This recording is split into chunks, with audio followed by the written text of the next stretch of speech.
నేను మర్యాదతో బ్రతుకుతున్నానా, ఇది పరిశీలనం చేసుకునేవాడు. పైగా తప్పు అని మీరంటే వాడికి ఇంకొక ఆస్తి ఏమిటో తెలిసే వాడు తిరగబడతాడు మీ మీద.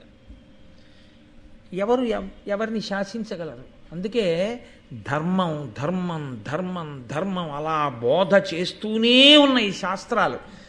అలా అందరూ ధర్మాన్ని పట్టుకోవడం వల్ల ఒండరుల యందు ఒకరి గురించి ఒకరు ఆలోచించారు. తన పని అయిపోయిందా లేదా కాదు, నేను ఇలా ఉంటే పక్కవాడు ఏమైపోతాడని ఆలోచించేవారు. పక్కవాడు ఏమైపోతాడని ఆలోచించారు కాబట్టి ప్రశాంతంగా అందరూ జీవించారు. ఇవాళ నేను దాని గురించి కోపంగా మాట్లాడుతున్నానని మీరు అనుకోకూడదు.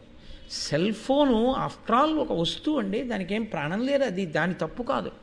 మీరు ఇవాళ పూర్వం ఒక ట్రైన్లో స్లీపర్ కోచ్లో బెర్త్ దొరికితే కొంతసేపు నిద్రపోయేవారు. ఇవాళ మీకు నిద్ర పట్టదు, ఎప్పుడూ మోగుతూనే ఉంటాయి, ఎక్కడో సిగ్నల్ అందకపోతే తప్ప. రాత్రింబవళ్ళు ఎవడో ఒకడు హలో హలో అని అరుస్తూనే ఉంటాడు. ఏమిటి పడుకుంటాడు పాపం? అందులో వ్యాధిగ్రస్తులు ఉంటారు. ఒక్క గౌతమి ఎక్స్ప్రెస్ ఎక్కితే అందులో నిజాంస్లో గుండెపోటు వస్తే చూపించుకోవడానికి నిమ్స్కి వెళ్తున్న వాళ్ళు ఉండొచ్చు, నీతో పాటు బెర్తల మీద పడుకుని. చెవిపోటుతో ఎక్కడికో వెడుతున్నవాడు ఉండొచ్చు.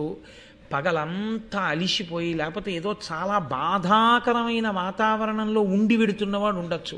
ఏ తండ్రో తల్లో చచ్చిపోతే వచ్చి 11వ రోజు పూర్తి చేసి ఏడుస్తూ ఉద్యోగానికి పోతున్నవాడు ఉండొచ్చు.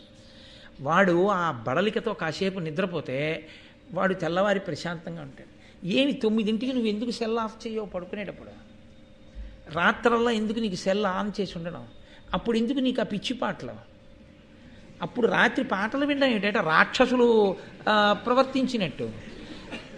వెంకటాచలం పెడతాడు సెల్, ఇలా ఇలా వెతికి దొంగలకి వెతికినట్టు తీసేస్తే కూడా తెలియకుండా దాచుకు పట్టుకెళ్ళిపోతున్నాడు. ఏమిటా అసలు?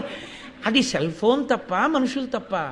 ఒక్క సెల్ ఫోన్ని ఆధారం చేసుకుని మనిషి పక్కవాడి గురించి ఆలోచించకుండా ఇవాళ జీవిస్తున్న జీవన విధానాన్ని మీరు పరిశీలించండి. మన పిల్లలు, చిన్న పిల్లలు స్కూల్కి వెళ్ళిపోతుంటారు. వాడు ఏదో మాట్లాడుతుంటాడు, పిల్లలకి తెలియదు. ఇలా చేయి చూపించి తిరగడం వాడికి రాదు. వాడు తప్పు చేస్తే మన్నించవచ్చు. నువ్వు ఇలా పెట్టుకుని వెళ్తున్న వాడివి నువ్వేం చేయి చూపిస్తావు? నువ్వు చేయి చూపించలేవు. పిల్లకేమైనా అయిపోతే నువ్వు తేగలవా? మళ్ళీ ఆ ఇంటికి ఆ దుఃఖాన్ని నువ్వు తీర్చగలవా? తీర్చలేవు. ఆటోలు వాళ్ళు ఎక్కించారంటారు. నిన్ను ఎక్కమని ఎవడు చెప్పాడు? భానుగుడి జంక్షన్ దగ్గర చెయ్యి పెట్టేస్తావు, ఓవర్ బ్రిడ్జ్ దగ్గర చెయ్యి పెట్టేస్తావు, 5 అడుగులు నడిచి ఆటో స్టాండ్కి వెళ్ళవు, ఎక్కడ పడితే అక్కడ చెయ్యి పెట్టి ఆపు.